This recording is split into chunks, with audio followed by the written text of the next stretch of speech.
when we started to deconstruct, I really started to ask. He's like, well, I need sex. And tell me more. What do you mean when you say that? Well, it's when I feel close to you. And I was like, okay, well, we just laid in bed this morning, just cuddling and talking and laughing and holding each other. You don't feel close when we do that? And at the time, you're like, no, not as close. And I was like, well, describe it. Describe why. Describe how not as close. And that's when you really started to, that was to a ask very questions for yourself. Question. Yeah. Playing those words back really helped me. Like, do I not find that intimate?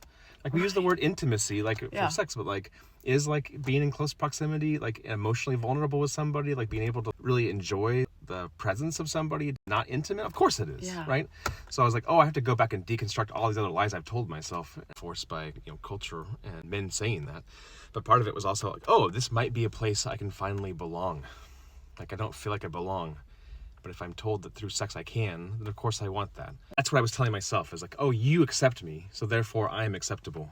In reality, I wasn't paying attention to you, because you already did accept me. Like that. I did. So really what was happening there, when I was calling sex a need, was it was one of the very few places I could accept me. Ooh. Right? I felt like in that moment I was okay. Yeah. But it really was about my own demons and not you, and that's where it fell apart.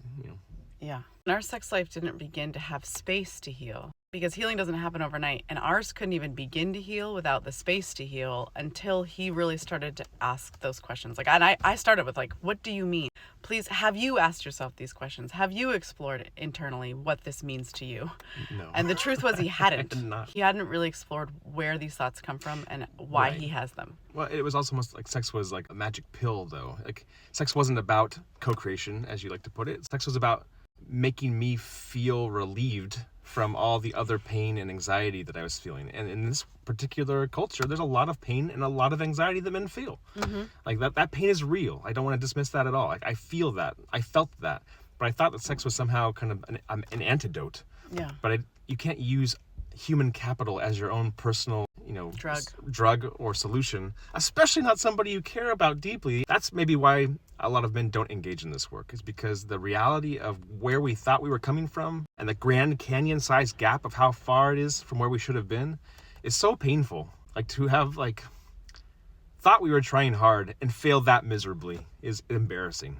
And I think that, like, as men, we're shamed so often. We just don't want to deal with that anymore, especially not in the one place we were trying to come to for comfort and shielding from that, if that makes sense.